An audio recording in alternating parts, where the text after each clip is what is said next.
I'll just sort my hair out. I'll trim that bit then, tell us now. Hey guys, and welcome to another NEPC Coaches Q&A. So I am joined with the lovely Charlotte and Simon, and today we're going to be answering all of the questions from our athletes in the NEPC community. So how are we getting on, guys? How's everything going?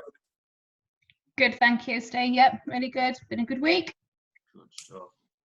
Yeah. Tough week. Yeah. Plenty done. Good. Productivity, I like it. It sounds like we've got over the bit of a hump week that was last weekend where everything was a bit down in the dumps and stuff like that. So good. There was a lot of uncertainty, isn't it? Or wasn't there about whether or not we were going to be locked down again, how long it was going to be, and I think just that sort of, it's just another box ticked, isn't it? You know where you're going now, you can deal with it. Yeah, you got another 3 weeks of just knowing exactly what you're doing and stuff like that, isn't it? But I think it's a month as well, isn't it? Now it's a whole month, and I suppose people realise that they can do it. It's not just they've actually done it. They've done it for a month and they've survived and learned a lot. I think I did a video for the kettlebell community talking about like adaptation. And just like you would when it comes to strength training and any sort of training, you adapt to it, don't you? But that goes for your training environment. You've got to learn to adapt to it. And I think everybody tried to go gung-ho with, right, I'm going to still do the same goals. I'm going to train. I can train twice as hard. All of these things, try to do absolutely everything. The brain was just like, whoa, what's happened here? So 2-3 weeks down the line, everybody just had a bit of a mini meltdown as such.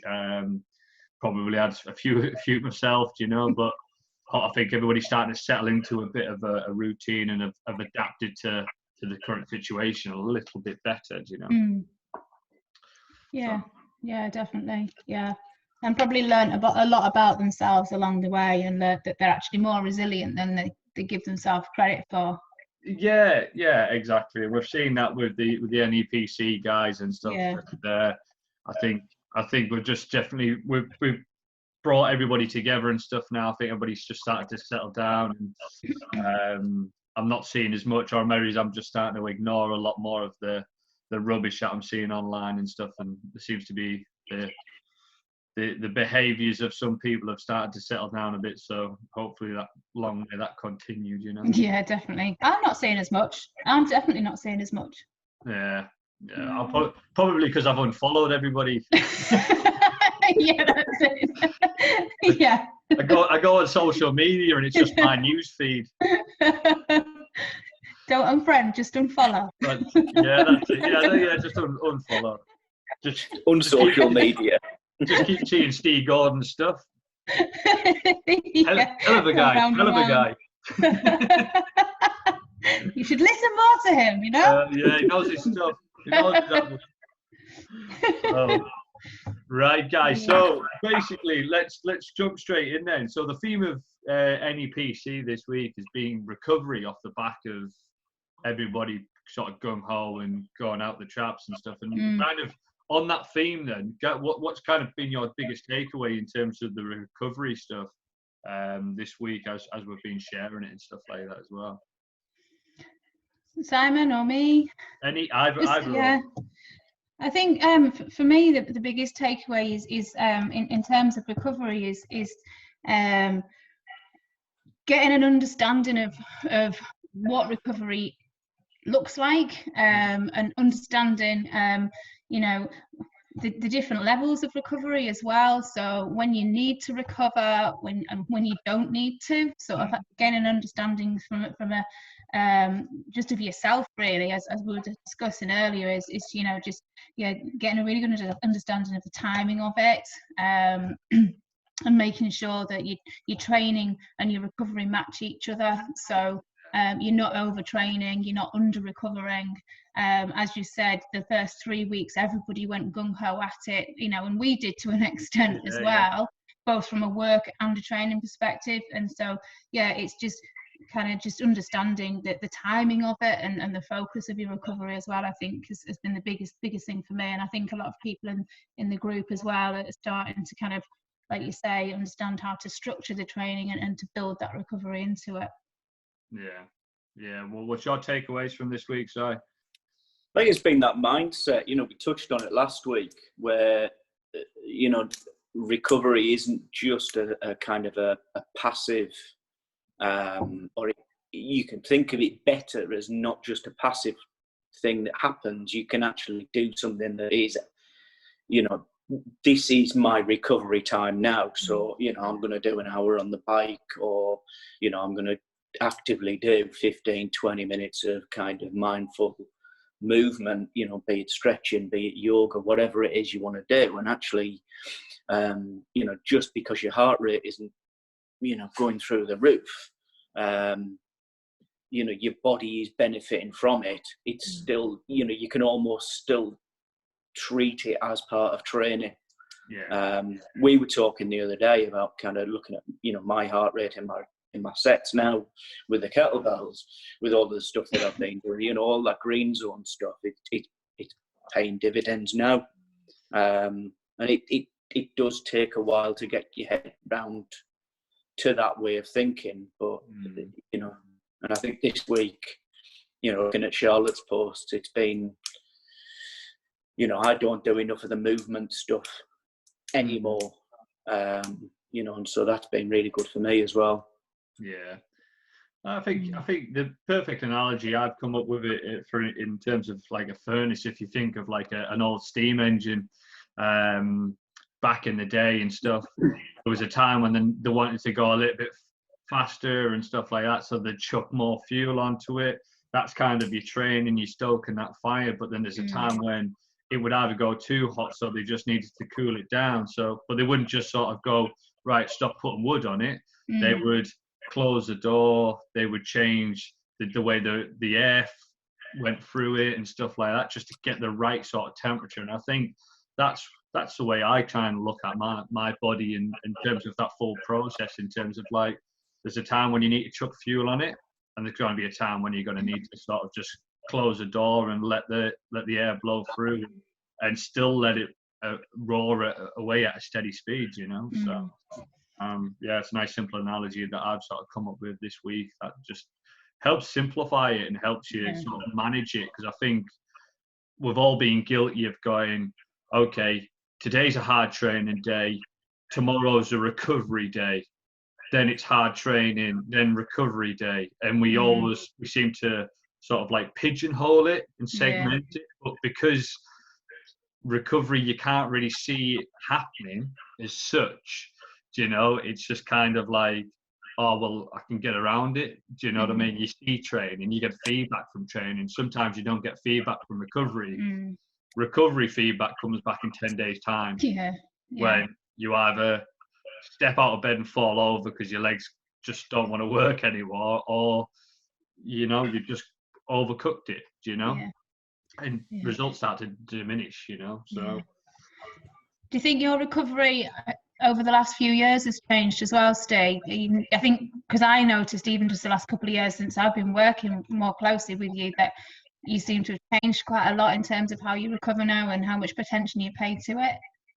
Yeah, definitely. I think what's happened is I've become more intuitive. So my coach, for example, sends me my programs from Monday to Sunday, or Saturday, should I say.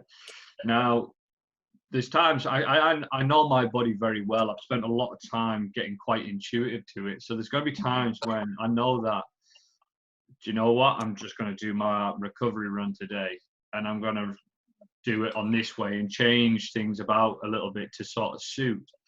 Because I've done it so many times before where I've tried to crowbar a training session in. It's gone to absolute rats. That's had a massive impact mentally, which then has an even greater impact on my stress, which then has an even greater impact on my recovery. So it was just like, when something goes wrong, it goes wrong in a big way. Whereas now I certainly know when to push and when to hold back, But sometimes being too intuitive can sometimes hold you back a little bit and just say, I'm not going to push max effort. I know there's a lot more to give at times, and I know I'm sometimes holding myself back, and I can talk myself out of things and give it a justification. But I think it's in the early stages, really spends a lot of time understanding your body. Spend a lot of time looking on, right, this is my training. How do I feel after this type of training? So, for example, I know when I go for a steady state run, the rest of the day, I'm kind of done. Like, running just really does fatigue me. It takes a lot out of me. And I'm not saying the run itself, I'm saying it takes me quite a while to recover from it. It just wipes me out. But stick 200 kilos on a bar and give me deadlifts, I'll rip that off the floor 3 times a week. Do you know? I kind of know where my strengths and weaknesses lie and stuff, do you know? And I luckily in my sport, I kind of know what type of training I'm able to sort of do help with that as well. So, but yeah, you've got to spend, and this is where training diaries come to, do you know? You've really got to make notes after every single training, so then you can realize, can I handle high volume or can I not? Can I handle high intensity or can I not? Or do I need a mixture of both? Do I need a lot of variety? Do I not need a lot of variety? I think people just try and say, right, one system that fits me, and they don't really take that time to understand themselves. So they never cut themselves some slack. Yeah. You know, if you want to lie on the couch and eat some ice cream and watch a kid's film, don't worry, you're not going to put 20 stone on and it's not going to kill your strength gains, do you know? Yeah. But by not doing that sometimes, you hold yourself back because you're always in a fatigued state. Yeah. So you're never able to push max, so you're never able to apply a greater stimulus to your body to then force it to adapt and go to the next level. So you just kind of bumble along and on a like a little rough wave. You're in a patch of the sea where it is just really choppy, but you never get out to the next part of it because you're always in that place, you know. Yeah. So yeah, that's interesting. I think because I used to, my sort of training background was a sort of go hard or go home, and you sleep when you die kind of thing, you know. And that's what I used to do until it became more structured. And I think a lot of people were like that. And it was like, well, if I'm not training or if I'm not running, then I'm weak. Do you know what I used to think? And that was like, you know, you should be able to just keep going. And why aren't you? And why are you tired? And then and I didn't get it. I just, you know, and until you look more deeply into the recovery. And I think now as well, I think that the way that training has come on in the last few years, people are much more focused on that and on recovery. And it might be a reflection of my education as well, and where, you know, and my journey. But you know, now it's kind of, it has to be an integral part of it, like you say. And I have become more intuitive in the last couple of years, probably last year really, in terms of, you know, what I can handle and what I need to do. But in the early days, it was like you train every day. You don't rest. What are you resting for? Do you know? And it's you know, but that was very much a bit old school, really. Yeah, but I think the thing is there's a time and a place for that. Yeah. And I think, and that's the difficult thing, and that's where people struggle, because they look at somebody who is an absolute incredible athlete, absolute machine. So if we look at the golden body building era of like Dorian Yates, you look at his training and you go, oh my God, I would die, you know. And the guy's an absolute monster. Yeah, it's absolutely fantastic to see, but he could really handle that, and there was a lot of science. And if you look at his background, he had books and books and books. They're just his training diaries. He really knew what he could handle, and he found a system that really worked for him. And that's difficult. Yeah, that's difficult because that doesn't sell. That doesn't sell the 6 weeks body blast burn and stuff like that, you know. And they have the time and the place and 30-day challenges and all of that, and we run them ourselves. But we know that it's actually the coaching on the back end. Yeah. That's what you need to try and work towards, you know. Yeah, definitely. But Simon's a man who doesn't know how to rein it back. He's probably, you say you've learned over the last year. I've been trying to kick Simon's ass into understanding recovery for the past 5 years, and he's just sussed it in the past 5 weeks. So maybe that's more of a reflection on me than it is on him.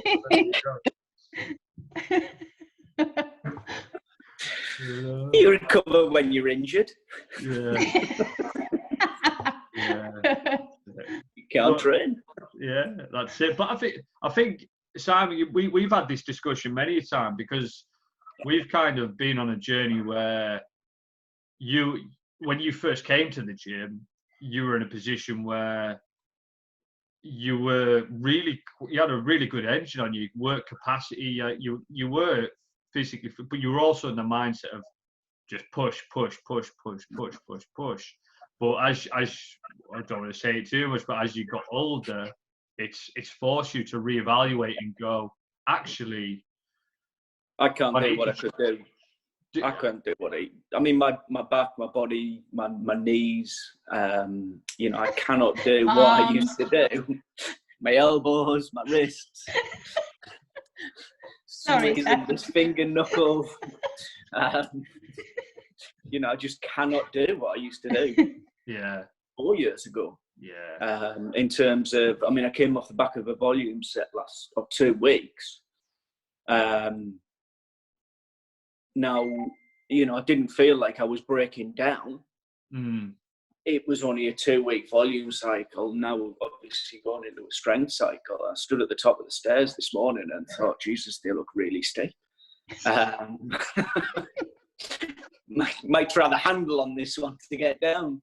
And it's just, yeah, as I say, normally I would have bounced back from that. And today, it wasn't, you know, not necessarily muscular fatigue, but yeah, my joints were, you know, so it's that level of kind of having to sort of think, okay, how can I get my, you know, my food right? And that's what I've had to do. I've had to start looking around and going, actually, how can I get the sort of low level and high level chronic inflammation under control?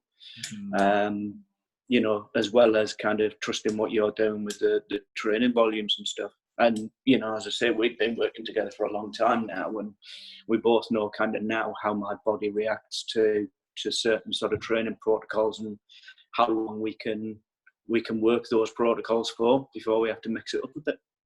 Getting to the point now where I'm starting a program rambling into his program. His next bit of equipment isn't going to be a kettlebell; it's going to be a pair of walking sticks. Well, I've already got a pair. a pair of walking sticks and a hip flask and a bum bag. I draw the line at a bum bag. Yeah. I quite like the idea of a hip flask, though. So anyway, right. So obviously, let's get stuck into the questions and stuff, because I think we've touched on a few of these. And I don't want to miss them. So we've had a really good one from one of the lasses who said, should you recover differently depending on what exercise you have done? So if you've done sport or running, would the recovery be different if I'd done kettlebells? And if so, what kind of recovery do you suggest?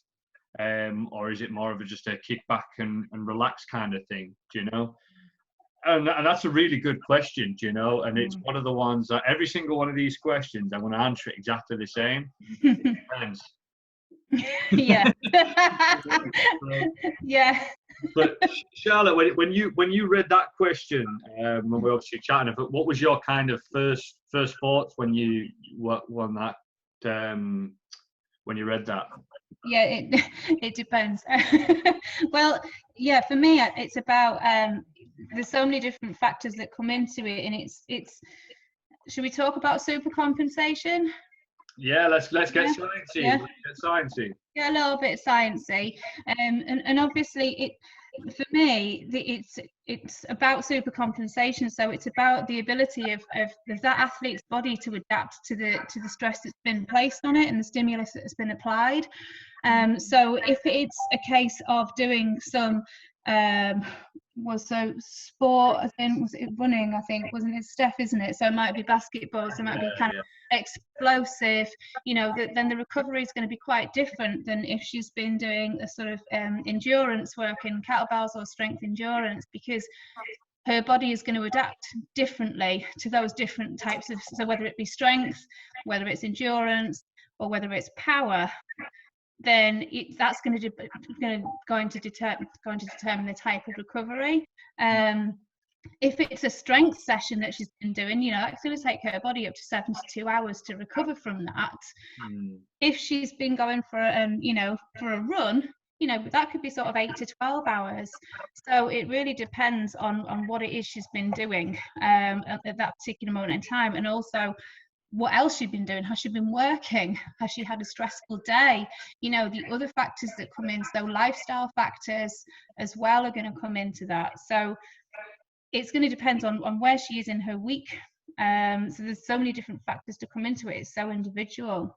So if she has just been doing, say, kettlebells, and it's just been more sort of strength endurance, and it depends what you've programmed for her, doesn't it? If it's a really intense session, then the next day she's going to want to recover, and that's going to be more of a green zone recovery. So that might be your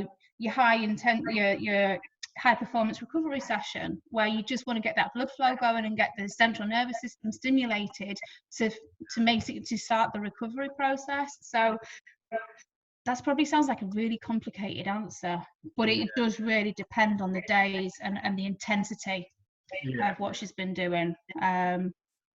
So you're probably going to answer it in a much more succinct way now. No, set you up. No, you're completely right, and I think it really does depend on the individual. It depends on what they can handle, depends on the stress, depends on their current fitness levels. What we've got to look at, though, is we've got to look at sometimes intensity. Intensity is one of these words where people sometimes think about, oh, well, it's HIIT training because it's high intensity. The intensity is I'm doing more reps and stuff. So to a certain extent, that's more effort produced. But intensity is generally speaking about the weight. So we've got to look at actually the amount of resistance that's applied on the body. So generally speaking, when you look at, if you've played a sport or if you've competed, you want to make sure that you have a total rest day the day after. So for example, say if you've done a hard basketball game, you've competed, for ourselves, we've been at a competition, whatever it may be, the next day you generally want to have a full recovery day. And then the day after that, you're still going to try and be recovering from that, but you need to start promoting blood flow. You need to start promoting protein synthesis. So you need to start driving new blood around the body. You need to sort of start stimulating the central nervous system a little bit more. You need to loosen off certain muscles. So it's about making sure that you do a workout in a way that gets the body moving, makes it feel good, and does all of the above. So it starts to stimulate that recovery and that growth. And then you can start going into your hard training again. So Steph will say she plays a game on a Thursday evening. Friday would be a rest. Saturday would be a general concentric based type hard workout. It doesn't need to be ridiculously easy workout. High performance recovery training isn't generally easy. It's quite difficult because you've still got to apply enough stress on it for the body to go, right, I need to start doing some protein synthesis because I've broken down some tissue here. I need to get the heart rate high. So what hormones are associated with that? So she would still work hard on that, and then she can start a fresh training cycle on that. The problem that I find people is when they go for a general run, and if it's one of the steady 5Ks, little plugs, that's going to be part of your recovery process, but don't treat it as a hard training session. So although that you might feel it, so what I mean by that is, and Simon will back me up on this, is just because you've done some exercise, and if it's at a low intensity, doesn't mean you can go to the fridge and eat it all.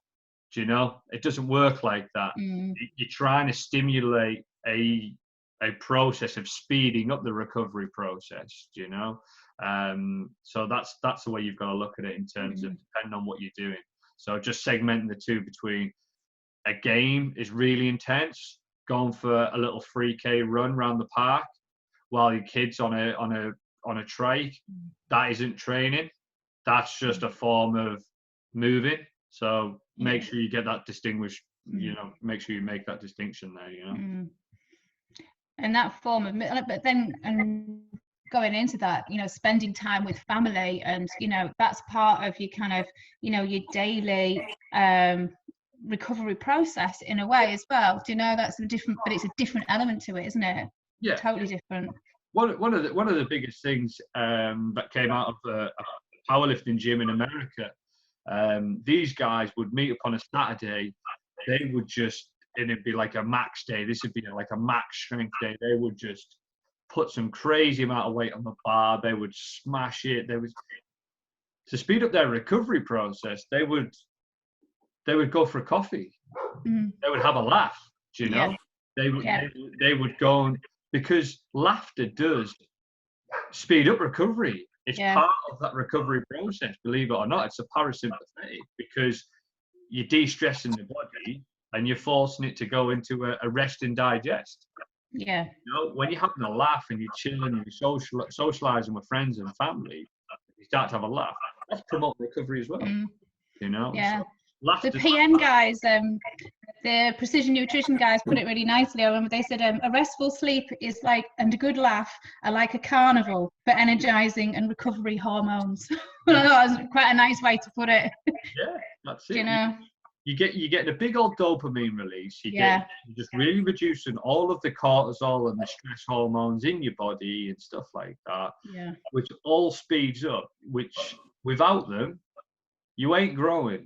You ain't changing, you ain't burning fat. If you have got all of these little stress hormones running around your body all the time, you ain't making gains to a certain extent. You know what I mean? Over long term. You need them to trigger a stimulus, but in the short term. Yeah, it has to be short term, you know? Yeah. And that's the thing, isn't it? I mean, you know, how many studies have we read where, you know, long-term chronic release of cortisol due to stress leads to weight gain? Yeah, that's it. All those carbs get stored as fat, don't they? Yeah, exactly. And they get angry, they get inflamed.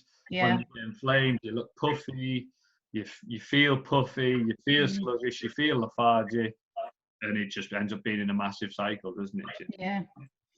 There's times to relax, and there's a time to use movement as recovery. But I think first you need to really understand what was a 10 on the RPE scale and what was a 6 and below. That should dictate the type of recovery you have. You know? Yeah. And that links back to our previous chat, doesn't it, about, you know, understanding your training days and that scale, you know, and how many 10 days you're supposed to have and how many 6 days you're supposed to have. Yeah. You know? Yeah. Cool. So on that then side, obviously we want to look at the type of recovery you've got. Now, I was saying before, I'm quite intuitive, and I know when I'm kind of, my body's trying to get into a recovered state, because I just want to eat everything. You know what I mean? So, from your point of view, in terms of the nutrition coaching and stuff like that, what sort of advice would you give to people out there if they are in a situation where I'm thinking, I've woke up, I trained hard yesterday, and I just want to eat the house? What would be your sort of advice on that, in terms of actually remembering we're trying to speed up the recovery process? The body's craving food, but you've got to give it the right food, eh? Yeah. So it's, I mean, hydration obviously key. You know, post your training session, you know, as well as the next day, getting enough good quality carbs in there, obviously key to replenish your glycogen stores. Protein, you know, to repair the muscle growth. And then when you're looking at kind of the amino acids specifically that are starting that muscle growth, you know, more recently people are starting to look a lot more at leucine, which you can get from a BCA drink if you're not getting from animal proteins. Whey is a great source of leucine, 10% leucine. If you're vegan, then, you know, look at brown rice protein supplements, because there's a higher concentration in there. And that's the sort of, you know, the key amino acid to promote muscle growth, protein stimulation. But they're also looking at, you know, more studies are finding that it's better to have it not individually, but have it with other amino acids. So, you know, you're far better off getting it from a source like whey, or getting it from an essential amino acid drink, rather than just supplementing with 2.5 grams of leucine. You know, it works a lot better. It's assimilated a lot better. You know, you want to be looking at kind of 8 to 10 grams a day, and if you can, getting it in 2.5 to 3 gram bursts throughout your meals in a day. And then, you know, if you are on a proper full-on, you know, rest day, and you're trying to bring the inflammation down, because you need to bring the inflammation down, then, you know, I mean, omega-3 fatty acids are a great way of doing that. So it depends what you're wanting to do, really. You know, you need that stimulus from your training so that your body can then adapt to it. You know, so it's that adaptation that gives you the recovery, that gives you the gains. So removing that stimulus by taking large quantities of vitamin C, for example, before you train, you kind of lose that training stimulus. So you want that training stimulus, then you need to recover from it. But it's that, yeah, protein, carbs, and then hydrate. And then, you know, if you're trying to bring down the inflammation, then your omega-3s, that's what I would be looking at. You supplement with omega-3s as well, don't you, Sam? Well, yeah, I do. I mean, I do as well. Yeah, I mean, I eat a goodly amount of oily fish as well. But yeah, I mean, I use the bulk powders one just because I find that omega-3 cod liver oil tablets repeat on me. I don't really like the taste of cod liver oil. It's been in my stomach for an hour and a bit, you know. So the bulk powders ones with the orange, yeah, they're the ones that I usually go for, just because of the way that my stomach is. It does tend to repeat on me. So, but yeah, I mean, I take them daily. During training as well, do you take BCAAs or ECAAs during training as well? I'll usually mix, if I've got a really big training session, like yesterday, I put some fairly simple carbs into my shaker with just some BCAAs. Yeah, some of the it's this. I think the one I'm using at the minute was the Sustain one, the genetic supplement Sustain, and that, yeah, that sort of just whether it's psychological, psychosomatic, I don't know. You know, that was what the sort of evidence was tending towards kind of the back end of last year. But I think, you know, as I say, whatever edge it gives you, whether it's just the, you know, the carbohydrate in there as well, but I just like to put a bit of BCAAs in there as well. Just, I'll take anything. I will do anything. And as I say, if it's psychosomatic, whether it's a placebo or not, I don't care. I will.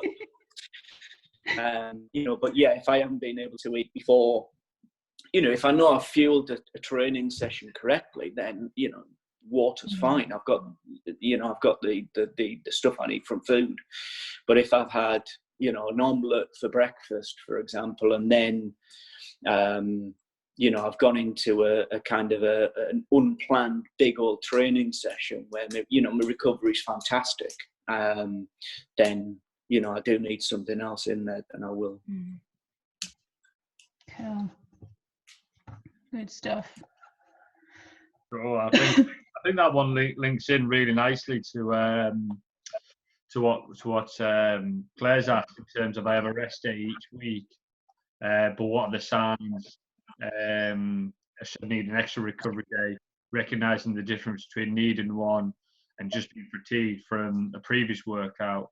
You know, so we've all been there, haven't we? In terms of rested on Sunday, got to Wednesday and just kind of felt battered. Do you know? Just felt a bit worked. So it's kind of like, do you need to take an extra recovery day there? What do you do? So, Shah, what's your sort of process when you've woke up and the next day and thought, oh my God, I could easily just sit on the couch?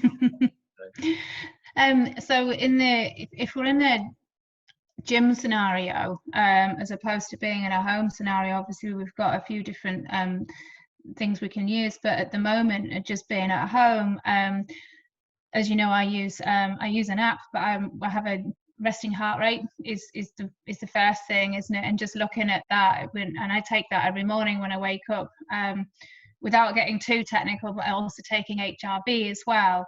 But if you don't have that, then your resting heart rate is the first go-to, and just looking at how you've slept as well, and also looking at what you ate the previous day. For me, I always think, have I fueled myself correctly? Have I slept? What's my resting heart rate looking like? And also looking back at what my training was, as to whether or not it's actually real or dreamt up, or I hope I can have a day off training. So looking at those three things really, and usually I'll still warm up as if I'm going to go and train, and usually I find that once I've got through the warm up, I'll know whether or not I'm actually ready to train. So warming up and then just doing a few plyometrics, some squat jumps, and just, you can do that at home, and that's quite simple for me. I'll know then, and I'm usually fine. I'm usually okay. And obviously in the gym we've got a few more sort of technical things that we can look at, and we've got the 4 jump on the mat, and we can see if our jumps are lower than average, and then we can see what kind of fatigue it really is. But yeah, at home they would be the measures that I would use, as to whether or not it's, as Liz said, is if it's just a lazy can't be arsed day. That's what I would use at the moment in this environment anyway. Yeah, and I think it is key, and again, I'd like to say it does depend on exactly what you've done before that. Sometimes it can be a lazy kind of day, but remembering what we're trying to improve is good habits. So just, if you want to have a lazy day, you can have a lazy day, but that just doesn't mean you just sit and do nothing, because that'll generally have a knock-on effect for the following day. It means that you just take a step back from intensity of training and high workload and structured exercise. Your exercise for your day might be playing with the kids in the back garden. Do you know? You're going to be driving some of them responses and stuff as well. So if you feel like you're having that kind of day, then I think it's a matter of sometimes take the dog for a longer walk than what you normally would have done. Do you know? Or just getting out and get some fresh air and stuff like that as well. But this is why tracking is so important. It really, really is important. And it's because it's easy to do, it's also easy not to do. It's easy to make a note. Was that a 9 out of 10, or was it a 10 out of 10, or was it a 5 or a 6 after your training session? But it also makes it easy not to do. You know, was it actually a hard training session? I know I got hot and sweaty and stuff like that, and some parts of it were difficult, but really, on the grand scheme of things, what was it? Like, look at this morning session. At the time when you were doing it, you were thinking, "Oh, this is a bit tasty. This is a bit tough." But actually, when you drill into it, it was like, yeah, I got hot, I got sweaty, but I could have kept on going. Like, it wouldn't have bothered me to keep going and going and going and going and going. Like, no dramas at all.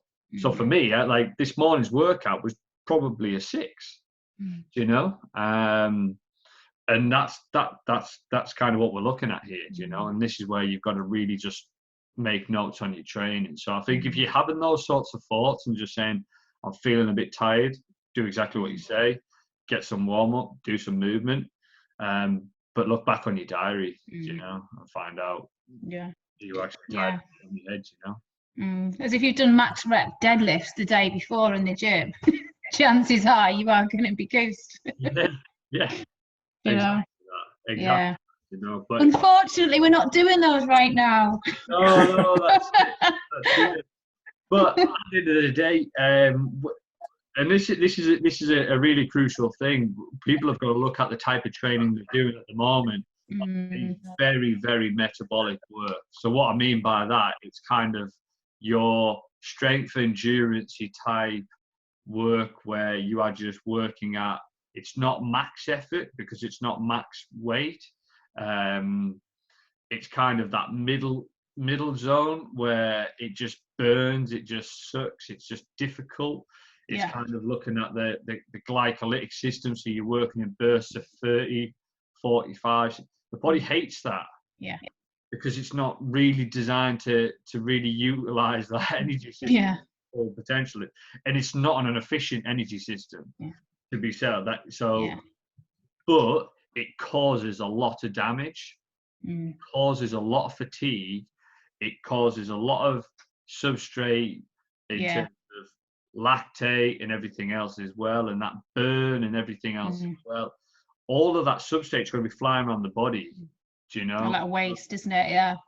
All of these byproducts of that really fatiguing style training, and this is why I tell people don't go for runs in the orange, because the opportunity cost is very minimal. Do you know? You either run hard, or you run at your threshold, or you're running in the green.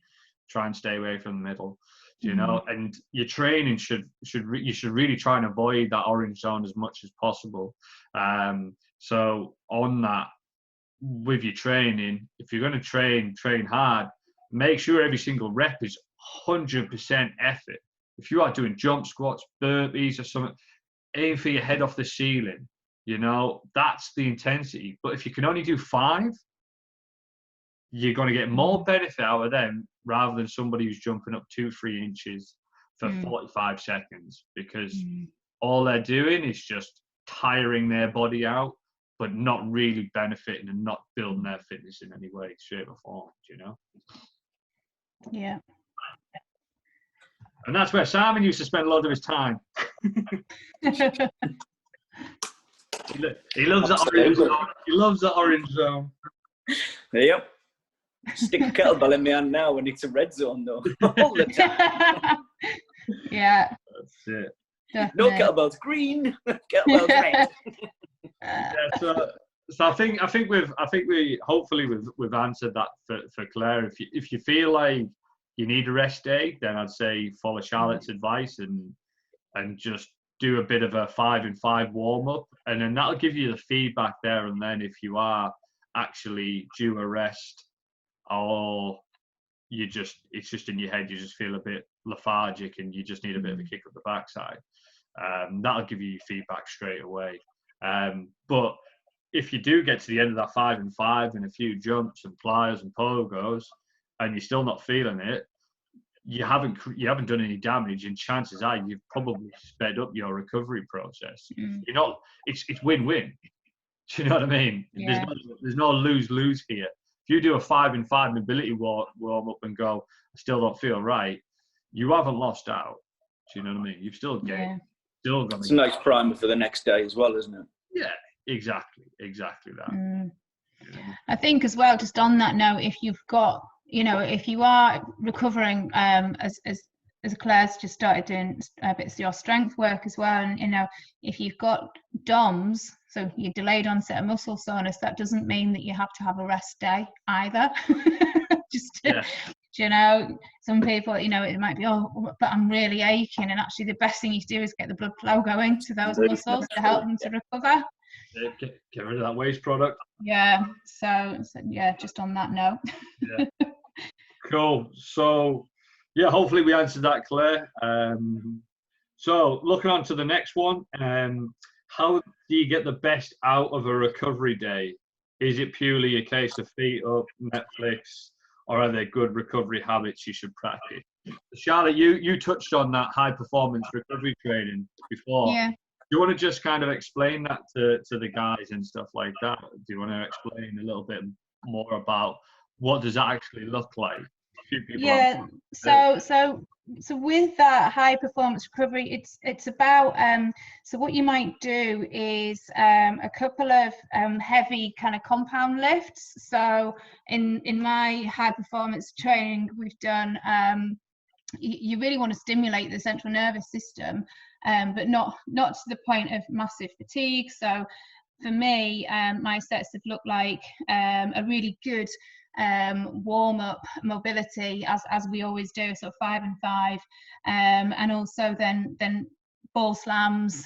So really, you know, some kind of moderate intensity sort of kind of power sort of plyos. Then we'd look at we wouldn't look at eccentric training so much, it'd be more the concentric, because the eccentric is where obviously a lot of the stress is applied. So it might be a couple of sets of 3 sort of heavy lifts, so sort of concentric squats. And then you can also do sort of, you know, there's some kind of interval training in there as well. So they help you recover. So tempo intervals where you are actually, you know, it's short bursts, sort of 10 seconds, and then kind of, but you are still in recovery for the majority of the time. And it's again to promote that blood flow, to get the central nervous system stimulated, and to get rid of any of the kind of byproducts, the waste products. So obviously the more blood you've got flowing around the body, the more oxygen gets back into the body, and the more waste is, you know, effectively removed from the blood. So yeah, so you still lift, you still lift, but like I say, you're taking out that kind of real stressor. Like, so you take out the lowering phase of, say, a squat. And yeah, and it wouldn't be a long session, so it would be sort of 30 minutes. That's obviously within the gym environment as well. So, but you could do sort of those low intensity intervals, couldn't you, away from the gym? I suppose I haven't done it since we've been in lockdown. But it is, you know, it's still a tough session. Those squats are tough. But yeah, so it's really, yeah, like I say, it's really just kind of, it really does work as well in terms of promoting that recovery, and mentally as well. It works. Yeah, so I think you look at this current moment in time, so we can't do our kind of concentric only deadlifts or concentric only squats because we don't have the load that we need to apply to it. Yeah. So what can we do? Simple sets of kind of either a medicine ball slam. If you don't have a med ball, just do low rep kettlebell swings, but real intent. So just focus on actually just being as explosive as you possibly can, but you'll probably do 5 reps on a hip hinge swing. You'll be really aggressive with it. Then you'll rest. At times you'll be like, this is easy. This is easy. But remember, you're just trying to elicit a response. And then what you can do is something like we'll generally do like 2 sets of max push-ups. And you might think, oh, well, this meant to be a recovery session. Well, when you're doing push-ups, it's difficult, but you're getting the blood pumping, your heart rate's going up, the temperature's going up, and everything else as well. So pretty much all of your upper body is just getting flushed with new blood because you're just going max reps on the push-ups. You're not really breaking them down. You're focusing on driving up as much as you possibly can, and just a quick lowering phase, and then drive up. So at home, 5 and 5, spend a little bit more time doing, I'd say do 2 rounds of 5 and 5. So repeat that, or 2 different 5 and 5 circuits. Okay. Then go into like 3 sets of a vertical jump, just max effort, jump as high as you possibly can. If you could jump onto a step or a box, great, because there's less load when you land, rather than sort of jumping in the air and landing. So there's less eccentric load. So if you could jump onto the doorstep, that'll be great. Then do something like 3 sets of 3 on kettlebell swing, being as explosive as you possibly can, and then finish off with either a push or a pull, as many reps as you possibly can, 2 sets, and you're done. Do you know? That's if you've got a little training space. If you're an endurance athlete or if you're a movement athlete, then it's a simple way. If you've got 10 meters, you could literally just be like my back garden. I've probably got about 10 meters. So what I can do is I could just walk up and down my back doorstep for 90 seconds, set the timer off. When that 90 seconds is done, 10 seconds sprint up and down, up and down, up and down, get as many shuttles in, and then just walk up and down. I'm going to cause my heart rate to go up, which is going to elicit the response from a cardiovascular point of view, going to get the blood pumping. I've got my legs really working high intensity, so that's the mechanical load it needs to stimulate the growth. And then I go back on, and I'll do about 5 or 6 rounds of that, you know? So using your environment to really maximize the training that you've got, you know, and there are 2 ways that you can use it. If you've got little space, or you've got some space, you know. Mm-hmm. So yeah, not purely a case of Netflix and feet up, but that's part of it. The thing is, there's a time and a place, isn't there? And I think that it comes back to, if you've done a massive 10 on that day, or if you've had a heavy week, like for example, Sai came off a heavy volume week last week. If he finished on the Saturday, there'd be nothing wrong with him going for a walk and then having a Netflix and chill day. You know, that would have been fine. Yeah. You know? Because he needs to give himself that little bit of a down. You know, the issue you've got is what people do is when they think, oh, I'm in an overreaching state, so i.e. I'm pushing it, they peel back so much where they're thinking, oh, I'm starting to recover now, but they're not. They just get deconditioned. So then they rebound back up. So then again, they don't actually go up. They just go, oh, I'm working hard. Oh, I'm feeling really tired. I need to take a rest now. So they rest, become deconditioned. They go again, and then they go. Sometimes there's got to be that point where it sucks ass, but you've got to do it. You've got to smash through it. You've got to overload the body. Yeah. That's what we did with Simon in terms of that volume step. So now he's there. He's got a work capacity. Now we're going to add another stimulus in terms of his strength. So then we can hammer his strength, and then he can afford to take a back foot. But instead of dropping down here, he's going to drop back down to here. So when we do another volume stage, he goes back up. So then he's moving upwards. He's not just going, oh, I'm tired, I'm going to stop. I'm tired, I'm going to stop. And you just end up in why do my results, my runs, and my training stay exactly the same? You know, and my body weight stays the same as well. You know, so it's finding that fine balance with that one. Yeah. And also, I think, you know, the good recovery habits that, you know, it's as Simon, you were saying, you know, your nutrition, hydration, they're good recovery habits. Sleep, which we will come on to in a lot more detail next week. But, you know, there are obviously daily habits that you can practice that will contribute to your recovery. So, and Netflix can be part of that alongside, you know, the other habits, you know. So I think as we've especially the chill part. Yeah. That's science, guys. That's not grass. That is science. If you want to improve your HRV, go and read a book. Go and look it up. That's science. Improve your HRV. Relations with your partner will improve your HRV and your recovery. It's true. But yeah, so it's kind of just making sure that your daily activities have got both stressors in them, which do bump up your cortisol and your adrenaline, which is fine, but balancing that with the relaxing and energizing, you know, activities, which involve, you know, things like, you know, going for a sauna and a jacuzzi, you know, massage, all of those kind of things are really good protocols to include, as well as Netflix and chill. So I think, Si, looking at that, I really want to try and dig into looking at promoting recovery. And the way I've looked at it is there's certain foods that sit on this side of the fence in terms of they're going to help massively. I also are aware that there's some foods in there that are actually going to actually aid the inflammation process, which I don't want. But generally speaking, I want to be on this side of the fence, but the grass is always greener on that side of the fence. Do you know what I mean? So it's, you processed foods, isn't it?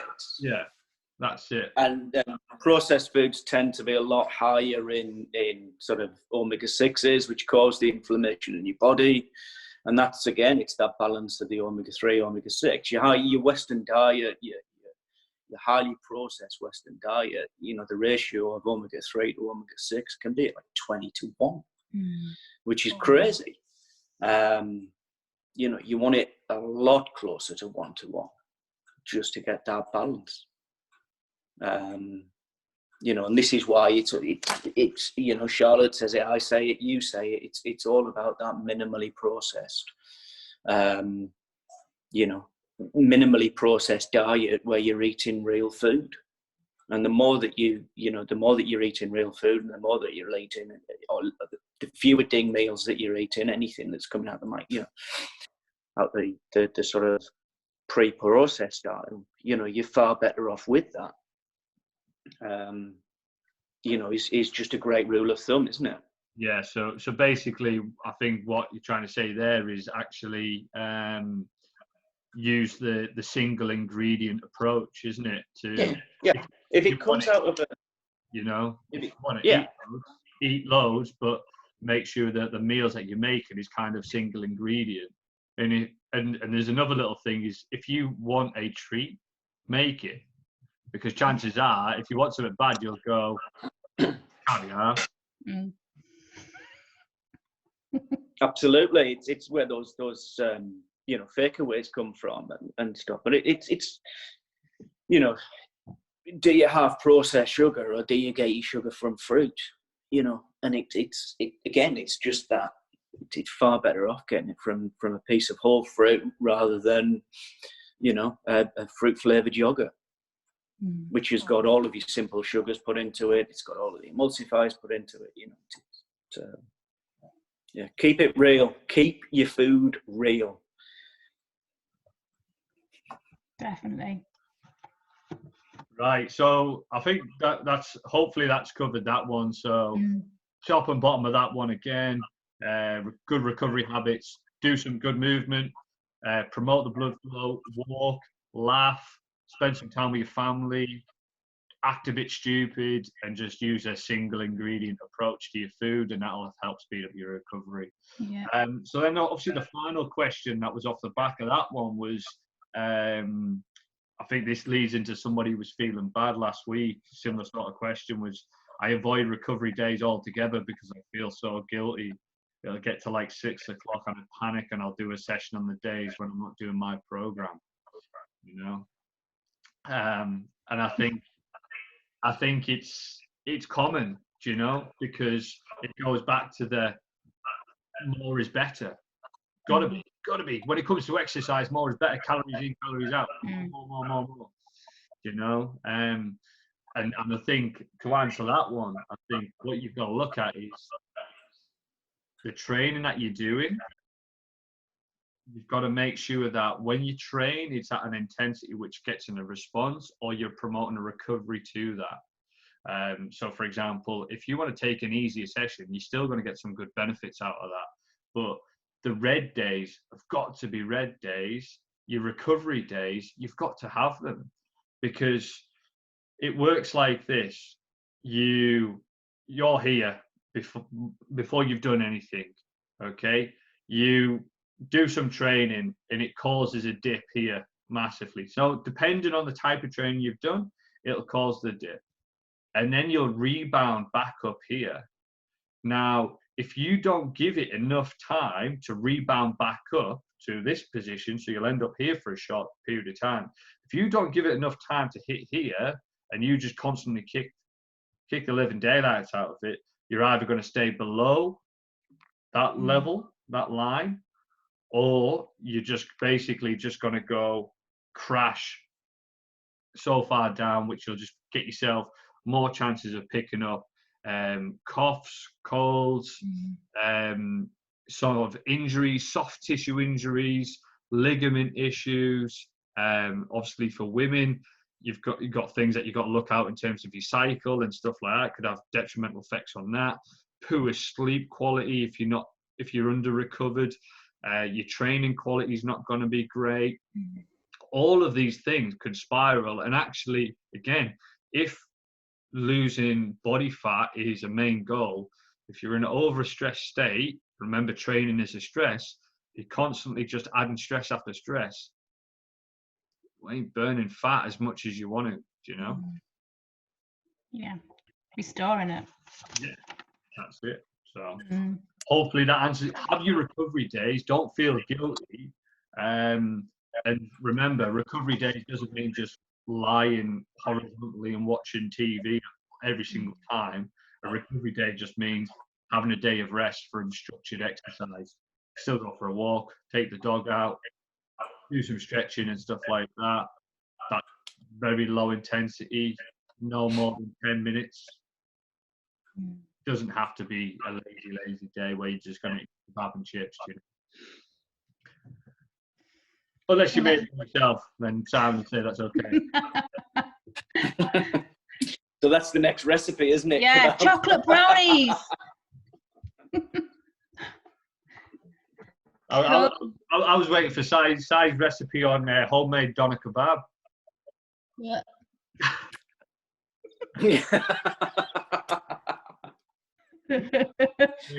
Sure, I can come up with something. Oh. just get some lamb and leave it on the back doorstep for a week and then cook it. There you go. There's your recipe. Brilliant. Right, guys, so I think we've pretty much covered absolutely everything there. I think we've answered questions. It was really good to dig into the recovery. It's something that is very understated but highly powerful, isn't it? You know, Simon, you got any more thoughts on recovery, mate?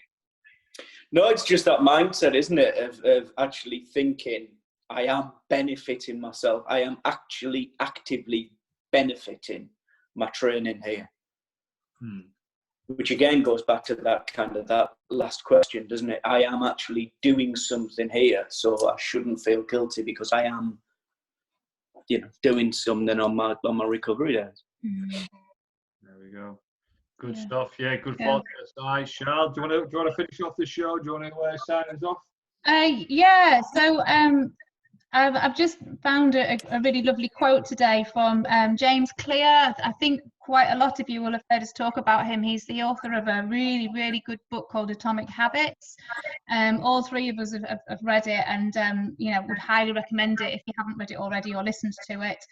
And it's just quite key, really. He says, balance is timing, not intensity. It is not doing multiple tasks at 80%, but developing the skill of turning it on and turning it off. Sleep fully, then work intensely. Focus deeply, then relax completely. Give each phase your full attention. Balance is when to, not how to.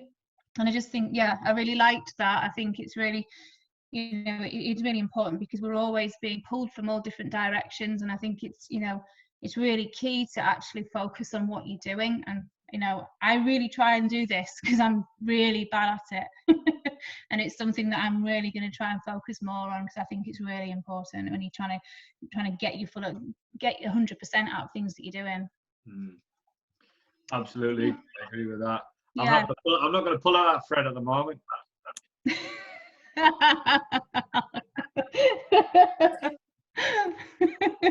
So I think that's it. I think that's it for today, isn't it? That's it. I'm in the denial stage. Leave me alone. I'm happy in the denial stage. No. Do as I say, not as I do. Yeah. Right, guys, it's been an awesome one. NEPC, I hope you enjoyed that, guys. Keep training hard. Any more questions, we'll look forward to answering them next week. But until then, guys, have a great one. Stay safe. Stay active. See you later. Have a good one.